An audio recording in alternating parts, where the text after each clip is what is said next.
Di naman ako na-inform, nandito pala yung kaibigan kong bida-bida. Ano na naman kaya ang ginagawa ng beshi ko dito? Siguro meron na naman siyang ibibida sa akin. Charat! Card showing nga ngayon ng anak ko mga mi, pero hindi ako na-excite sa card niya. Mas na-excite pa nga ako dito sa beshi ko. Charat lang. Alimutan ko pala kasi, dapat pala kasi uminom muna ako ng pineapple juice.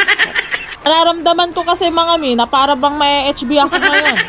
Dito na nga ako sa room niya, pero akala ko nag-start na. Hindi pa pala mga mi. Dali-dali pa naman ako umakyat. Baka kasing nararamdaman ko, sinusundo ng anak ko yung high blood ko ngayon. Buong taon na to mga mi. Buti na lang talaga, nakapagkilay pa ako. Kung hindi mga mi, nako, yari na. Kung dati nga, nanay ko nagbubunga nga sa akin. Ngayon, ako na mga mi, ako na. Salute talaga sa mga teacher na mga ganito, yung maghapon ka ng pagod pero nakukuha mo pang maging mahinahon. Namaiba na nga tayo mga mi at wala na rin naman akong magagawa. Bawi na nga lang next year mga mi pagdating ng pasukan. Ang high blood kong yan mga mi, huhupa rin naman yan. Dinaan ko na nga lang dito sa window shopping mga mi, kaya lang window shopping lang mga mi, walang pang shopping. Ako yung taong walang hilig sa bag, pero pagdating dito mga mi, naagaw niya talaga yung attention ko mga mi. Sobrang gaganda talaga.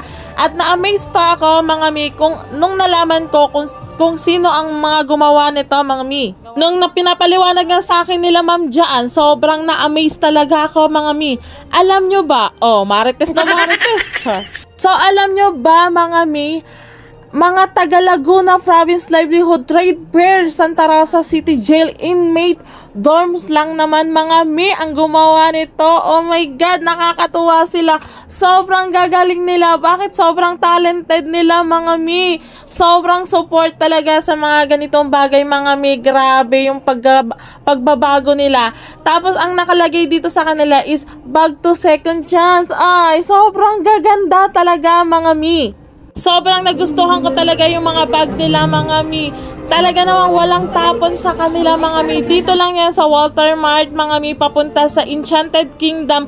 Malapit lang talaga yan dito mga mi. And pumunta na kayo, sugod na kayo dyan sa Walter Mart mga mi. Sobrang ang gaganda.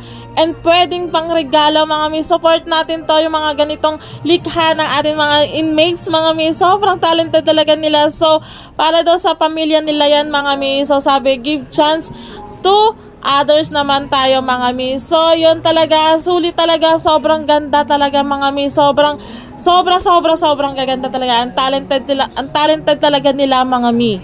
Pabili na kayo mga mi, pa-Christmas gift na natin to sa kanila kasi sabi nila ma'am ay ibibigay din naman daw to sa mga family ng mga inmates mga mi. Sobrang gaganda mga mi, wala talagang tapon dyan. Visit nyo lang sila mga mi sa Walter.